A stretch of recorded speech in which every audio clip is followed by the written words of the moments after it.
What's going on, fellow Walking Dead fans?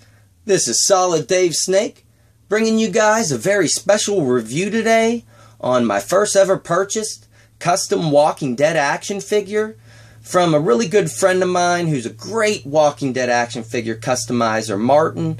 He's been a long-time subscriber here at my YouTube channel and a outstanding member over at our Facebook page, the Walking Dead Action Figures and Memorabilia Facebook page. I'll put a link in the description below. If you haven't joined yet, please do yourself a favor and come join our group and stay up to date with the best news on these Walking Dead action figures. And we're a buy and sell and trade group and just all around have great discussions on these action figures.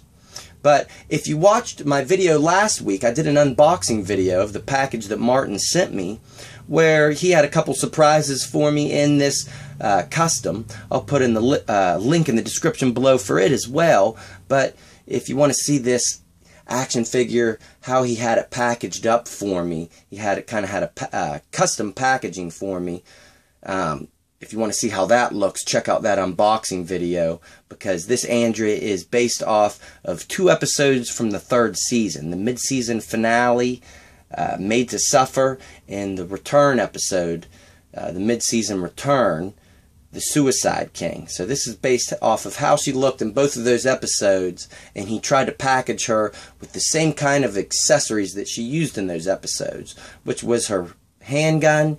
And from that mid-season finale, whenever Michonne and Governor were fighting in his room and she came in, he got his eye taken out by one of the fish tanks. So he included one of the fish tanks that came with Penny and the newer flashback Michonne, and it has the zombie heads that came with Penny inside of it. So that was a nice little touch and really looked great in the packaging. So if you want to see that packaging, go check out that video. And then come on back and check out this review of this Andrea. And I'm just going to pull her up close and we'll take a quick look at her all around. And then I'll compare her to McFarlane's actual Andrea and see what kind of overall differences Martin did here. And my favorite thing about this Andrea is her hair. It is just outstanding. Let down where the actual McFarlane Andrea had it up in a ponytail. And I don't know what he used to sculpt this lower hair, but it is really neat. It's real soft and pliable. So if you did want to rotate her head, it would still have that articulation. It wouldn't be restricted because that hair is pliable, but I'm still not going to be turning her head much in fear of breaking any of that off. But in those episodes, she had a very dark blue shirt and a dirty white undershirt, which he really did a great job of representing that. And lighter brown pants. And those boots are the same color as the previous Andrea. Which is nice, because with the previous Andrea, they were the same color. So now you can actually see the separation of the boot and pants.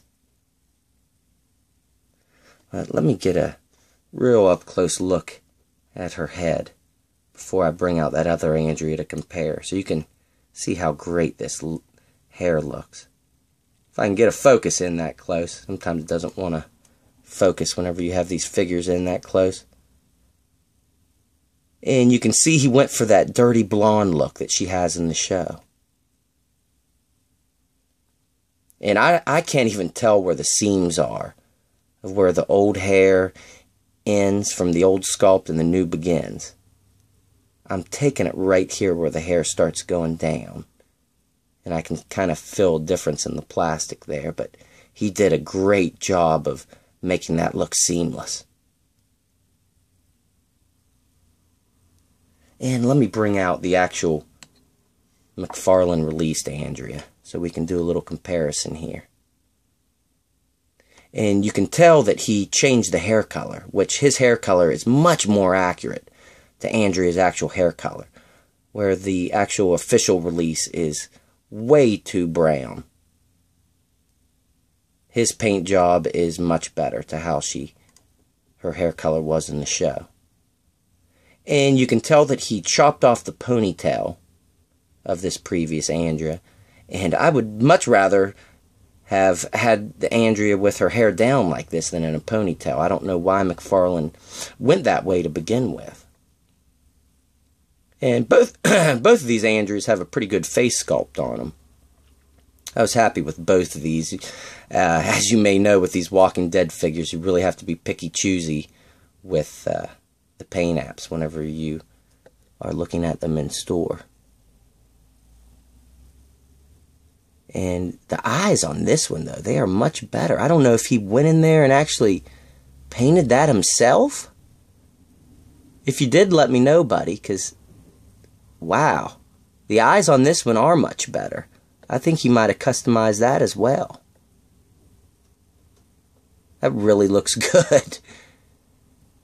And, of course, you can see the differences in the shirt with this dark blue, and even the undershirt, how this one is a dirty white and the actual McFarlane one is black. And he changed the pant color as well. Let me get a focus a little further out here. And you can see that the actual McFarlane release is a darker color, where the custom is a darker brown. And you can see the difference in the boots with this new one from that color change. Looks like he left the boots the same color, which really works, because if you look at this older Andrea, you can't tell where the boot begins and the pants end. They just kind of are all the same color and flush into each other. And he also removed the holster from the Andrea, because she did not have a holster in these episodes. So, incredible Andrea. One thing that I was talking about in the previous unboxing video, why I've always been hesitant to buy certain customs of Walking Dead action figures, because this is my first purchase of any custom for Walking Dead action figures. But with a lot of customs, people make characters that haven't been made yet, and they end up making those characters officially. So it doesn't really... never felt like it would be justified to me to pay high prices for customs of figures they're going to make eventually. But with a character like this Andrea, that's already dead in the show, and this figure, this original figure, didn't really sell well, so it's pretty much 100% guarantee that we'll never see another Andrea action figure.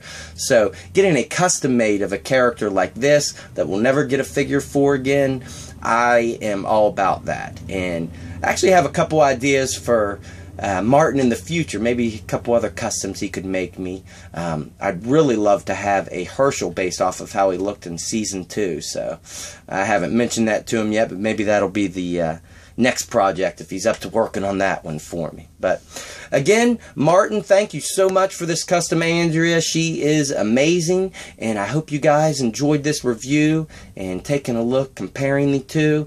And I would definitely have to say that the custom is better than the official McFarlane Andrea. So excellent job, Martin, and I will catch all you guys later. I actually have a custom zombie action figure that I had just recently purchased too. So stay tuned for more custom reviews coming my way, guys. Alright, catch you later.